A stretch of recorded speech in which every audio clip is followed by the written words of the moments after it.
The sound can only be described as otherworldly, but the source is as commonplace as the ground we walk on, the air we breathe.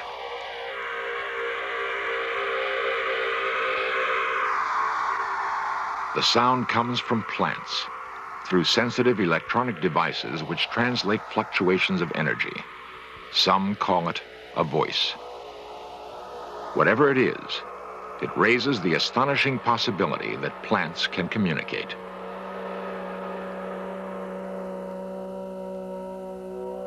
If plants can communicate, what are they saying? To whom or what are they talking? And how can we communicate with them?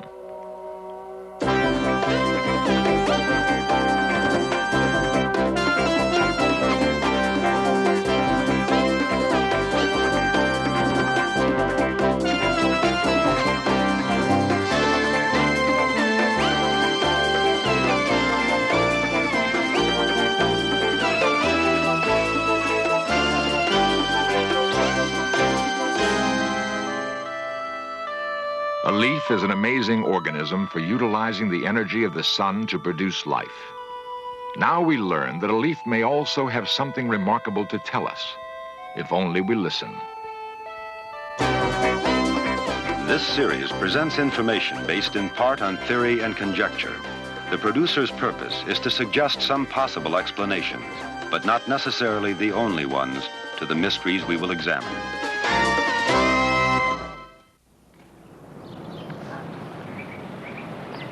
You'll see that plants can tell you different stories about themselves as you feel them. That's right, they do talk. You learn how to talk to them. Okay, everybody, let's have some fun now. You take your hand and just put it above the plant and just do this slowly. Do plants feel? Children often have an easier time grasping a new concept. They tend to be less skeptical, more accepting of phenomena outside the normal range of human experience. It's an energy that the plant is sending back to you. As you have a heart. Marcel Vogel believes that plants do have feelings, feelings that man can share. But boom, boom, boom. Now plants have a heartbeat too. Plants give... Vogel is a research chemist in San Jose, California. He has devoted years to studying plant behavior with sophisticated machines and with what he calls his mind's inner eye. The green thumbs among us have always known there was more to growing things than the right alchemy of soil, water, and sunshine. They seem to have some special communion with plants, an ability to make them thrive. The so-called brown thumbs don't seem to be able to do that. Yet they sometimes laugh when the green thumbs talk lovingly to their plants. Now we have a startling new concept that these simple life forms have been listening, and are listening still. No room decor is considered complete these days unless it includes something green and living. It may just be a fad, or the urban dweller's minor rebellion at too much steel and concrete. Or the roots may be deeper, touching something forgotten in many of us. Whatever it is, plants are big business, and trained minds are beginning to pay attention to a mysterious new aspect of the green world around us. The Denver Botanical Garden provides a unique environment for plants. Music played a major role in an experiment with green life, which startled the scientific community. The experiment led to the astonishing conclusion that plants have perceptions not unlike human senses, and that they respond dramatically to certain sounds. Dorothy Retalic's passion is music. After raising her family, she returned to college to complete her degree in that subject. She also studied biology, and a sympathetic teacher allowed her to combine her two interests in one project. Mrs. Retalic had always felt an affinity for plants. They were as much a part of her world as music. Mrs. Retalic theorized that in subtle ways, plants might share her sensitivity to sound. Harsh music had always bothered Mrs. Retalic. Could it be that plants also preferred one sound to another?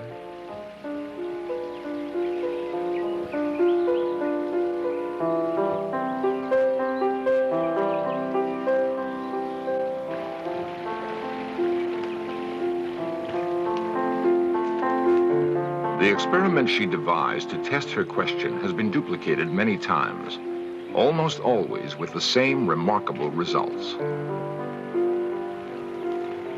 I always used 75 plants in every experiment. There were some vegetable plants, some flowering plants. I used green beans, squash. For the filming, used our Colorado carnations, petunias, marigolds. I used a great many different kinds of plants, so it is not just by chance that these things are happening.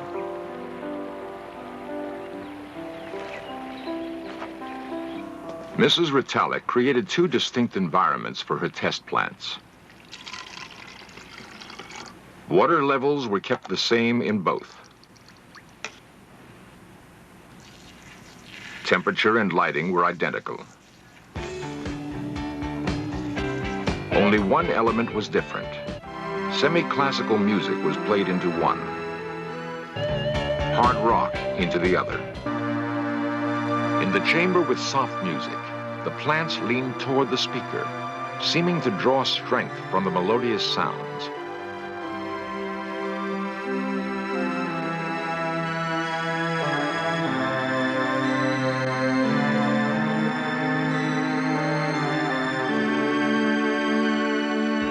Chamber with rock music, the plants shrank away and eventually died. Time-lapse photography represents the reactions of the plants over several days. The results are unmistakable. Test conditions could only mean that it was the quality of the music, not the volume, that determined the reaction of the plants. The plants, it seems to me, are trying to tell us something. If plants hear, how do they hear? Certainly there's nothing in the plant world like the human ear and mind, but perhaps there's something else. A way of hearing that doesn't involve receiving and interpreting sound waves. What we call a sound wave is merely one form of energy, but scientists know that energy takes many forms. Kendall Johnson is a specialist in Kirlian photography, a technique for making the invisible visible. Kirlian photography is the popular name for maybe what is better known as electrical photography. Think about putting a leaf on a piece of film, lay the film on the dresser, the table in your house, and sneak up on the little leaf and spark it. And when you develop the film in the normal way, what results is an image on the film that looks very much like the leaf.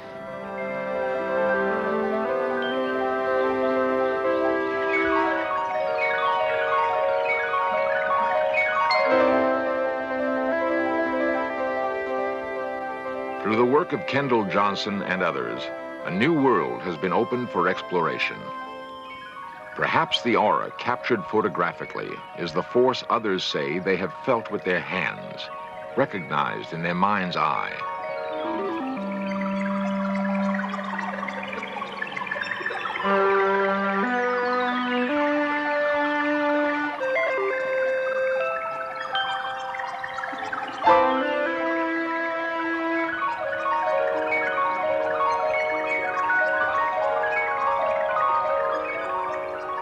One fantastic experience we had was simply photographing the discharge that takes place in the atmosphere, in the air. Air is very necessary for these images. If there's no air, if there's no atmosphere, there's no image.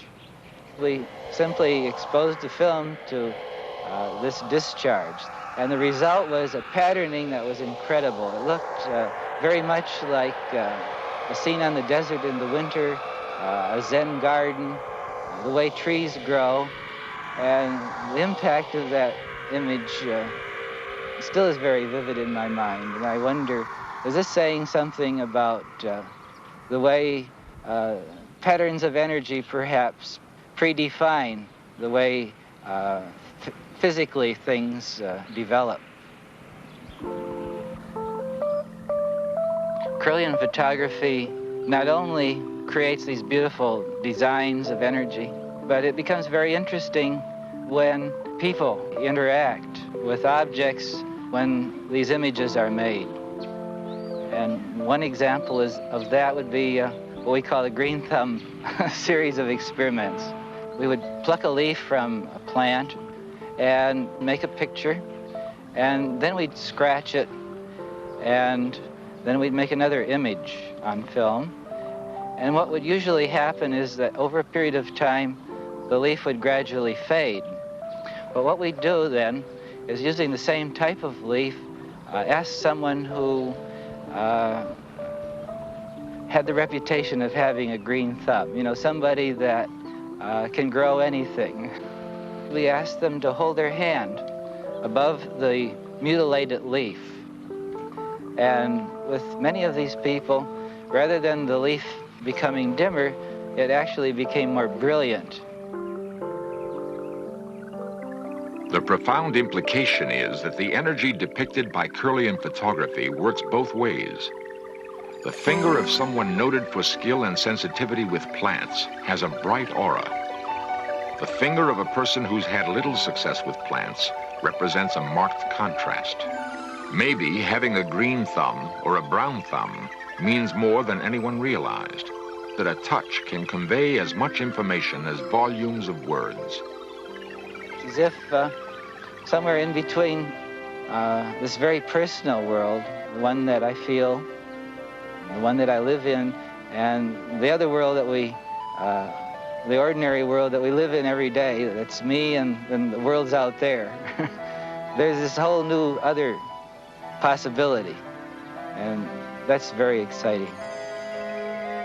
Can plants also speak? If so, can we learn to decipher this other voice?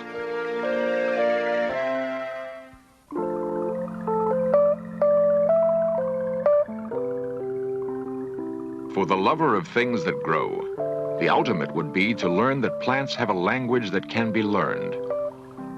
It would satisfy the needs of those who touch and complete that miraculous chemistry between man and plant.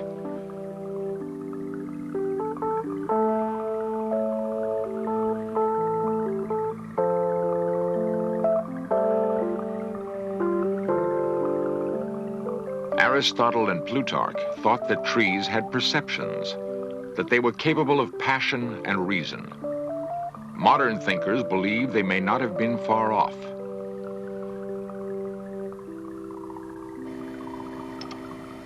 Cleve Baxter has spent more than 25 years researching the behavior of plants. All right, now we're going to use a pair of electrodes that are regularly used on people, but now are mounted between this C-clamp. Baxter is a polygraph expert and has conducted lie detector tests for the Army and the CIA. The polygraph is essential to his work with plants.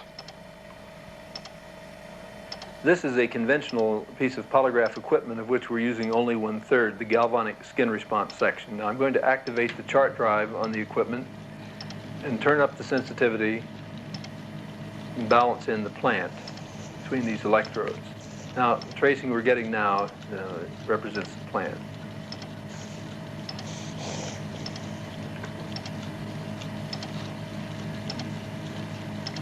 All right, now I'm going to take a scalpel and try to get underneath the skin level of my hand, see if the pain first of cutting causes any change in the plant.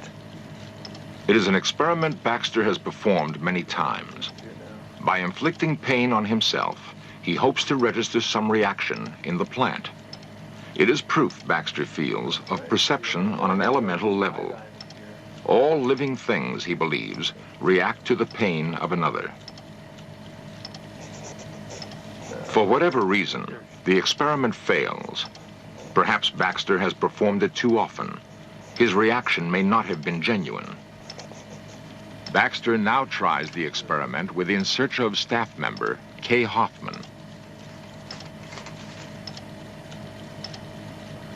balance this in and turn it to automatic 0 in this case. And let it quiet down. He calibrates the machine, this time in hope of achieving a response from the plant to the cutting of Kay's hand with a scalpel. You got a hand to spare? Right here? All right. Now, what I'm going to do is just to cut a little bit here. When you feel this, the thing that was going fairly calm is now going pretty wild. I think the plant is tuned into your apprehension pretty nicely. Now let's see if it's tuned into this.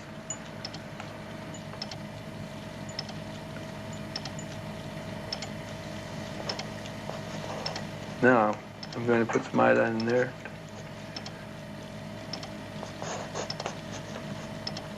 This time, the results were positive. The plant has reacted in some way. Baxter can only conclude that it is a reaction to the pain felt by another living thing. All right, now, let me take a look at this with you. This is sort of interesting because through here, we were doing nothing that related to this, and then we decided to ask you if you would sit down and let us cut your hand. And right here is where you had the invitation to sit down and your apprehension of doing so. And here's where I'm starting the cutting. And actually, your apprehension is worse than my putting the iodine in, which apparently didn't hurt too much. In fact, the thing quieted down while that was happening. But the idea of being cut, and the cutting itself, caused it to go into this vibratory thing. So all the way through here, you can see the changes that you may be able to match to your own mental set. Cleve Baxter is concerned not only with plants, but with primary perception in all simple life forms.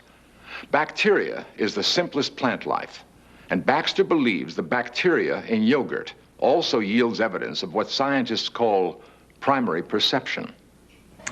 All right, now I'm going to take some yogurt into this syringe,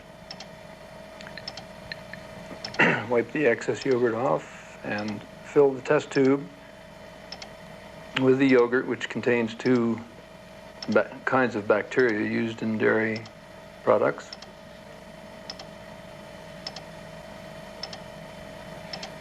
And I'm going to take the two silver wires that are being held and clamped into place by this little device, put the two silver wires down into the yogurt, and place them steady position with this little clamp. Baxter sees no difference between wiring the finger of a person to his lie detector machine and wiring a beaker of yogurt. The yogurt is alive too. Little alligator clips. But does the simple life form at work in the yogurt have feelings? And these leads go to the biological preamplifier up here, and from there into the final amplification that drives the pen motors. How wide is the gulf between man and plant, if there is a gulf at all? Now we're getting a tracing from the bacteria in the yogurt. Now we're going to see what will happen when I take a capsule of antibiotic material and sprinkle it into the yogurt and stir it in. And as I stir it up, we'll see if it has an effect. Baxter has killed the bacteria growing in the yogurt. I would say that's not enough. There is no reaction from the other sample. He begins again with a fresh beaker and a different experiment. All right, now I'm going to take some milk, and on the count of 5, pour the milk into the yogurt that I have in this beaker. Stir it up, and usually it takes maybe 15 or 20 seconds for the bacteria to find the nutrient. See what happens.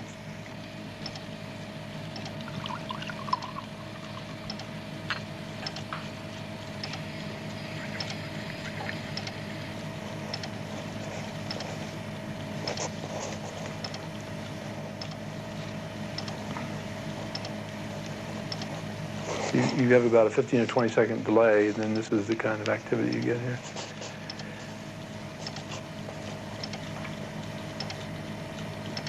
Well, what I suspect is going on is that this yogurt is being fed the nutrient, and the other yogurt is trying to find its own nutrient. It's not making out. In other words, it's not being fed anything, and yet it somehow is aware that the other yogurt is being fed. To Cleve Baxter, the inescapable conclusion is that even the simplest living things have feelings. If you've ever awakened in the night with the knowledge that something has happened to someone you love and found out you were right, you might have wondered who or what was the messenger. One intriguing idea presented by this trip through a world of other voices is the possibility that plants carried the message. Apparently, plants feel and hear and speak to each other. Can they talk to us? It's clear we have a lot more to learn by deciphering these other voices, by listening with the patience this green world has apparently lavished on us for so long. As the races of man speak in different languages, so do the varieties of plants manifest their voices in different ways. They seem to be able to hear and understand us.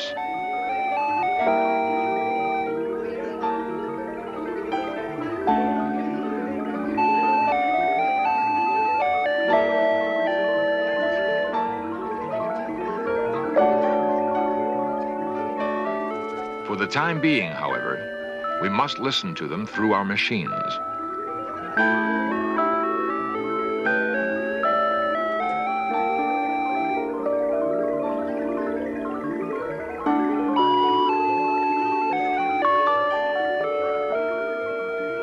One day, those machines may be unnecessary.